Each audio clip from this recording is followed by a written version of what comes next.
내 아들아, 그러므로 너는 그리스도 예수 안에 있는 은혜 가운데서 강하고, 내 아들아 하는 것은 굉장한 애정을 가지고 사도 바울이 디모데를 부르는 것입니다. 강하라, be strong, 권면하는데 중요한 포인트는 예수님의 은혜 안에서 강하라는 권면입니다. 어려운 일이 닥칩니다. 고난이 닥칩니다. 디모데 힘이 없습니다. 디모데 약합니다. 그런데 사도 바울은 얘기합니다. 그리스도 예수 안에서는 네가 강하다. 이렇게 얘기합니다.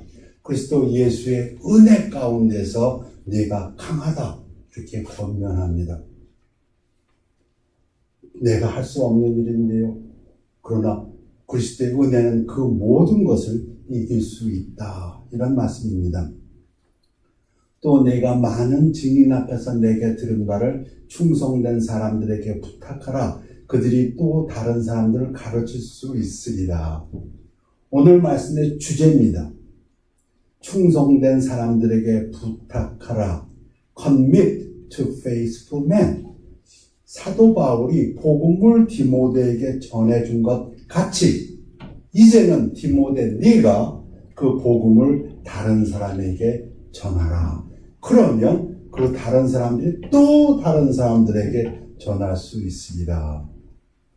The ministry of multiplication. 신학자 린핀이 말합니다. 보통 우리말로는 배가의 법칙 이렇게 얘기합니다. 그런데 이것이야말로 하나님께서 복음을 전파하는 방식입니다. 충성된 사람들, 복음을 믿는 사람들은 복음을 들은 특권이 있는 사람들입니다. 이제 그들에게는 복음을 전달할 의무가 있다. 이것이 하나님께서 복음을 전파하는 법칙이다. 이런 말씀입니다. 사랑하는 성도 여러분, 복음을 전파하는 것, The Ministry of Multiplication, 제가 강조하고 싶은 것이 있는데 그것은 먼저 우리가 하나님께 기도해야 한다는 것입니다. 사도행전 초에 보면은, 초기 시대를 보면은 사도들의 말씀을 들은 그 제자들이 하나님 앞에 이렇게 기도합니다. 주여, 이제도 그들의 위협함을 굽어보옵시고 또 종들로 하여금 담대히 하나님의 말씀을 전하게 하여 주시오. 복음 전파를 위해서, 배가의 법칙을 위해서 이 기도가 꼭 필요하다고 저는 믿습니다. 하나님, 어떤 환경에서도 어떤 어려움 속에 있어서도 제가 복음을 전할 수 있도록, 그것도 담대히 전할 수 있도록 그렇게 해 주시옵소서. 여러분, 그런 기도가 필요합니다. 우리 삶 속에서. 사도 바울, 그는 이렇게 기도 부탁을 하고 돌아다녔습니다. 또 나 사도 바울을 위하여 구할 것은 내게 말씀을 주사 나로 입을 열어 복음의 비밀을 담대히 알리게 하옵소서 할 것이니, 우리에게도 이 기도가 꼭 필요합니다. 성도님, 제가 전도할 수 있도록 저를 위해서 기도해 주십시오. 라고 서로 전도를 위해서 기도를 부탁하는 교회가 되기를 간절히 축원합니다. 왜냐하면 이 교회에서 특히 전도, 복음 전파, 이것은 영적 싸움이기 때문입니다. 사도 바울도 내가 복음을 전파할 수 있도록 나를 위해 기도해달라고 부탁했다면 우리들이야말로 Ministry of Multiplication, 배가의 법칙을 수행하는 충성된 자들, 그들의 특징을 사도 바울은 세 가지 타입의 사람의 이미지로 설명을 합니다. 첫 번째가 좋은 군사입니다. A good soldier. 어떤 사람들이 배가의 법칙, multiplication, ministry of multiplication을 행할 수 있는가? 너는 그리스도 예수의 좋은 병사로 나와 함께 고난을 받으라. 어려움을 극복하는 좋은 군사. 어떤 어려움입니까? 병사로 복무하는 자는 자기 생활에 얽매이는 자가 하나도 없나니 이는 병사로 모집한 자를 기쁘게 하려 함이라. 자기 생활, 우리 다 있습니다. 얽매이는 자들은 예수님을 기쁘시게 할 수가 없습니다. 내가 내 삶이 어떠하다 할지라도 예배에 충실하고 복음 전파에 충실한 여러분들이 되기를 축원합니다. 제 경험입니다. 어느 중학교 3학년 남학생이 우리 교회에 나오는 학생이었습니다. 아주 총명한 학생인데 교회를 나오다 말다. 어느 날 교회에 나왔는데 예배에는 관심이 별로, 그리고 뭐 다른 일 열심히 해서 제가 그 학생을 너무 제가 기특히 여겨서 재주가 많은 학생이기 때문에 너 공부도 열심히 해야 되지만 예배도 충실히 나가야 된다. 그래서 제가 얘기를 했습니다. 근데 제가 정말 놀라운 경험을 했습니다. 중학교 3학년 학생인데요. 저를 팍 바라보면서 목사님, 제가 얼마나 나쁜 생활을 하고 있는지 아십니까? 탁 받아치더라고요. 그거 어떻게 할까요? 여러분, 교회 나오라고, 주일날 예배 드리라고, 복음 전파하라고, 자기 생활에 얽매이지 말라고 공부하지 말란 얘기가 아닙니다. 직장 생활 하시는 분들 열심히 직장 생활 하시고요. 장사하시는 분들 열심히 장사하십시오. 그러나 주일날은 지키고 그 열심히 생활하는 가운데서 정말 만나는 사람들에게 어떻게 복음을 증거할까? 그렇게 노력하신 여러분들 되시기를 축원합니다. 두 번째, Ministry of Multiplication, 배가의 법칙을 충실히 하는 자들의 그 모습은 경기하는 경기자. 근데 그것을 법대로, 경기하는 자가 법대로 경기하지 아니하면 승리자의 관을 얻지 못할 것이며, 법대로, 규칙대로 경기해서 승리의 월계관을 쓰는 자, 전도하는 사람들은 성경의 가르침대로, 그게 우리의 법입니다. 전도를 해야 합니다. 많은 사람을 교회로 모시고 오겠다고 해서 성경의 가르침과 반대되는 것을 허락할 수는 없습니다. 좋은 예로 동성애와 같이 성경이 분명히 금하는 것을 우리가 허락할 수는 없습니다. 동성애도 좋고 뭐 한다면 더 많은 사람들이 교회에 올 수 있습니다. 아니요. 그것은 하나님의 뜻이 아닙니다. 이것은 마치 운동 경기에서 규칙을 어기면 설사 1등으로 들어왔다 할지라도 실격된 거하고 똑같습니다. 그 중요한 포인트는 여기서 또 하나는 상을 받기 위해 노력해야 한다는 것입니다. 충성된 사람들은 상을 받으려고 노력하는 사람입니다. 사도 바울은 얘기했습니다. 내가 달려가노라. 그냥 달려가는 것이 아니라 저 앞에 표대를 향하여 나에게 부르신 그 상을 받도록 뛴다고 했습니다. 우리가 암송하는 믿음 기절이 있지요. 우리 믿음이 없이는 하나님을 기쁘시게 하지 못하나니 그가 계신 것과 그가 찾는 자들에게 상 주시는 이심을 믿어야 합니다. 여러분, 저는 오늘도 설교를 합니다.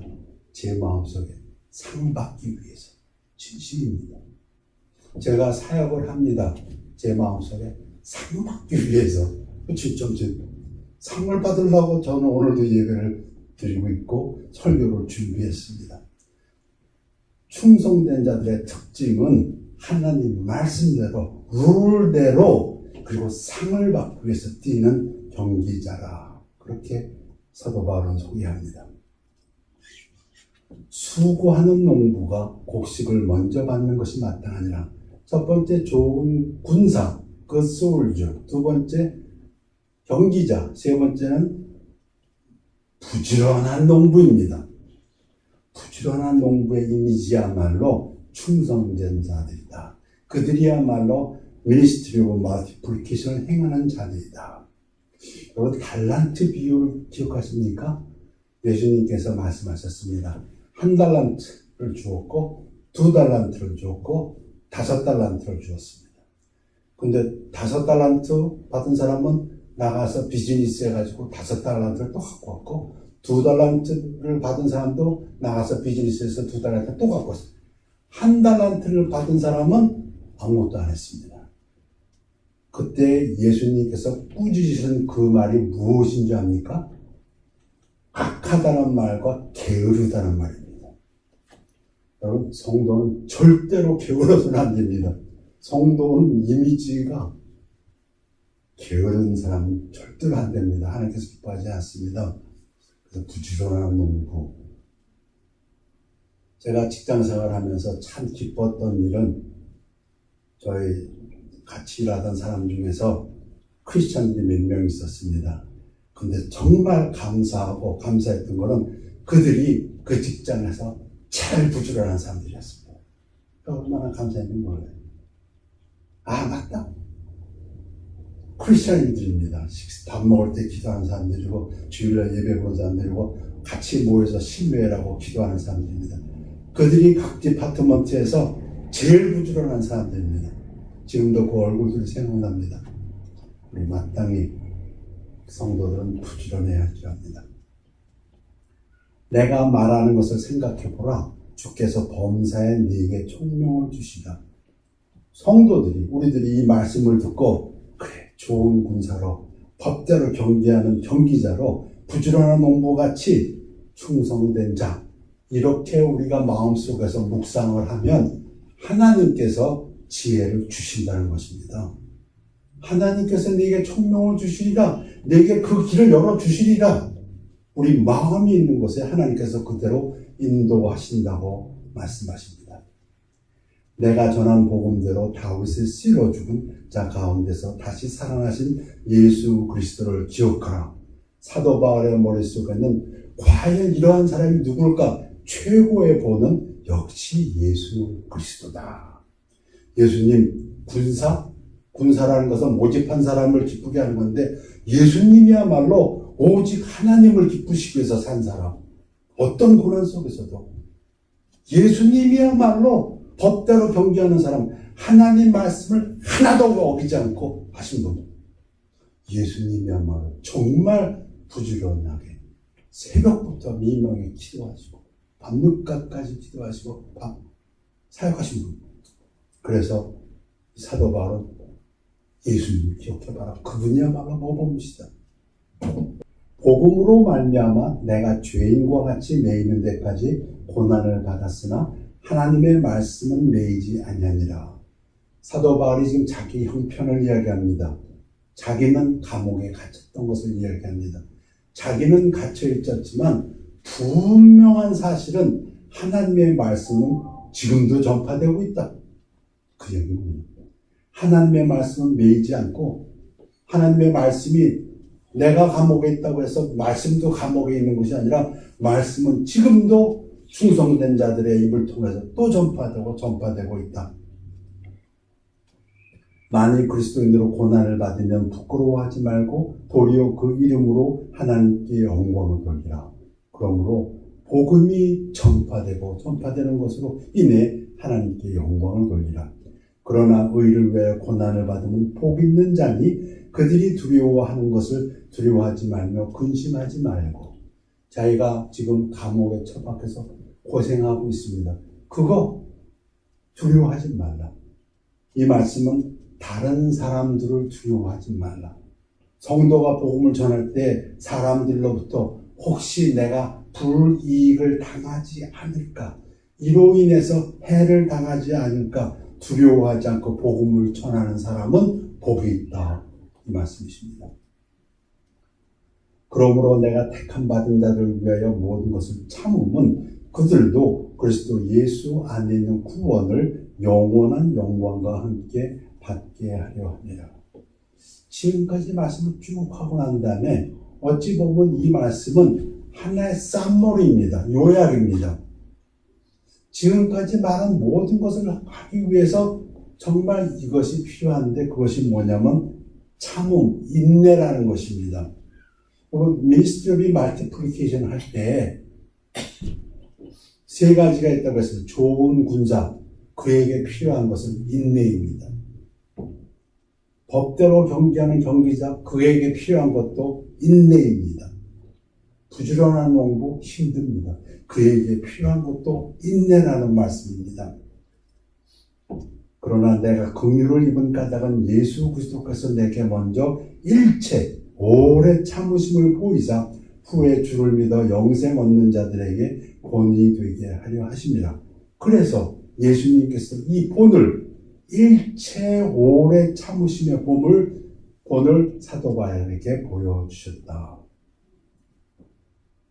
믿음의 주여 또 온전하게 하시는 이 예수를 바라보자 그는 그 앞에 있는 기쁨을 위하여 십자가를 참으사 부끄러움을 개의치 아니하시더니 하나님 보좌 우편에 앉으셨느니라. 오늘 말씀을 전하는 이 모든 것을 하기 위해서 정말로 어떤 경우에나 우리에게 필요한 것이 있다면 참는 것이라고 이야기합니다. 맞습니까? 미쁘다 이 말이요. 우리가 주와 함께 죽었으면 또한 함께 살 것이요. 이 본문 말씀은 사도 바울이 이제 확신을 주기 위해서 디모데에게 확신을 주기 위해서 네 가지를 얘기합니다. 미쁘다 이 말이요. 이 말은 이거 진짜다 이런 얘기입니다. 이거 믿어도 좋은 말이다. 이런 뭘 믿어도 좋으냐? 우리가 주와 함께 죽었으면 또한 함께 살 것이요. 내가 그리스도와 함께 십자가에 못 박혔나니 예수 그리스도까지 십자가에 못 박힌 것이 바로 내 죄 때문인 것. 그래서 내가 산다는 것을 이건 믿어야 된다. 믿을 만한 말이라는 것입니다. 우리가 참으면 또한 함께 왕노를 될 것이요. 우리가 예수 그리스도와 같이 통치자가 될 것이다. 우리가 주를 부인하면 그러나 만약에 우리가 참지 못하고 입으로만 성도요 행실로는 그렇지 못하다면 이 부분 주의해야 됩니다. 이것은 립 크리스천을 얘기하고 있습니다. 실제로 구원받지 못한 사람들, 우리 마태복음에 비유해 보면 곡식이 있고 가라지가 있습니다. 똑같이 자라고 있습니다. 그러나 그 중에는 가라지가 있습니다. 그런 사람들은 고난 속에서 그들이 참지 못하고 주를 부인하면 주도 우리를 부인할 것이요. 그러나 우리는 미쁨이 없을지라도 주는 항상 미쁘시니 자기를 부인하실 수 없습니다. 우리가 곡식일 때는, 우리가 가라지가 아니고 곡식일 때는 참 크리스찬, 참으로 구원받은 성도일 때는 비록 우리가 부족하고 연약하고 쓰러지고 베드로처럼 할지라도 주는 일양 미쁘시니 그가 우리를 붙드신다. 이것은 믿을 만한 말이다. 이런 얘기입니다. 지금까지 얘기한 사도 바울이 이제 주의할 것을 얘기합니다. 미니스트리 멀티플리케이션을 하는데 주의할 것들이 있습니다. 너는 그들로 이 일을 기록하게 하여 말다툼을 하지 말라고 하나님 앞에서 엄히 명하라. 이는 유익이 하나도 없고 도리어 듣는 자를 망하게 하렵니다. 잘못된 것을 가르치는 사람들, 그들 말다툼하기 좋아합니다. 논쟁하기 좋아합니다. 그래서 조심하셔야 됩니다. 논쟁하지 마십시오. 우리가 완전히 피해야 될 것이 있는데 참 하나님의 사역을 할 때 음란한 거 피해야 됩니다. 그게 논쟁에 휘말려서는 안 됩니다. 본문이 이어집니다. 너는 진리의 말씀을 옳게 분별하며 부끄러울 것이 없는 일꾼으로 인정된 자로 자신을 하나님 앞에 드리기를 힘쓰라. 성경 공부해야 합니다. 그럼 성경을 올바르게 이해해야 됩니다. 여러분 이 구절을 가지고 어떤 사람들이 여러분들에게 이렇게 얘기하면 어떡하겠습니까? 봐라, 성경이 얘기하지 않냐? 부모를 미워해야 된다고. 맞습니까? 이거 성경 말이죠. 누가복음 14장 16절입니다. 무릇 내게 오는 자가 자기 부모와 처자와 형제와 자매와 더욱이 자기 목숨까지 미워하지 않으면 능히 내 죄가 되지 못하고. 성경 들이대면서 부모 무시해, 전혀 미워해야 돼, 처자 미워해야 돼, 목숨도 미워해야 돼. 아니요. 여러분, 이 말씀은 priority of love, 사랑의 우선순위를 가리키는 말씀입니다. 그럼 부모를 공경하라는 것은 구약에서도 진리요, 신약에서도 진리요, 일관된 하나님의 말씀입니다. 근데 이걸 드려야 돼요. 그럼 마태복음에 그 설명이 있습니다. 아버지나 어머니를 나보다 더 사랑하는 자를 아버지 어머니 사랑하십시오. 그러나 예수님보다는 더 사랑하지 말라는 뜻입니다. 아버지 어머니를 미워하라는 것이 아닙니다. 절대로. 아들이나 딸을 나보다 더 사랑하는 자도 내게 합당하지 아니하고 아들, 딸 사랑하십시오. 그게 하나님의 가르침입니다. 그러나 예수님을 더 사랑하라, 그런 뜻입니다. 또 자기 십자가를 지고 나를 따르지 않는 자도 내게 합당하지 아니하니라. 십자가는 복음을 전파함으로써 충성된 자들이 받는 어려움을 얘기합니다. 그 어려움을 갖고 이기고 따라오라는 것입니다. 자기 목숨을 얻는 자는 잃을 것이요 나를 위하여 자기 목숨을 잃는 자는 얻으리라. 자기 목숨까지 버릴 만큼 예수님을 더 사랑하라는 이 말씀이시지, 자기 목숨을 미워하라는 말은 결코 아닙니다. 그래서 사도 바울이 충성된 자들에게 부탁합니다. 성경 공부를 올바르게 해라. 말다툼은 피하고. 본문이 이어집니다. 큰 집에는 금그릇과 은그릇뿐 아니라 나무그릇과 질그릇도 있어 귀하게 쓰는 것도 있고 천하게 쓰는 것도 있으니 귀한 그릇들이 되십시오. 깨끗한 삶을 삶으로써. 그러므로 누구든지 이런 것에서 자기를 깨끗하게 하면 귀히 쓰는 그릇이 되어 거룩하고 주인의 쓰심이 합당하며 모든 선한 일에 준비함이 됩니다.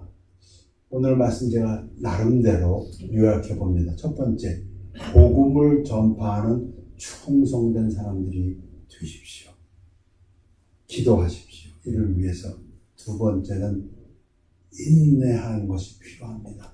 참는 것이 필요합니다. 세 번째는 하나님의 말씀을 올바르게 배웁시다. 네 번째는 꼭 깨끗한 삶을 사십시다. 이제 결론을 내리기 원합니다. 여러분, 나의 의인은 믿음으로 말미암아 살리라. 또한 뒤로 물러가면 내 마음이 그를 기뻐하지 아니하리라.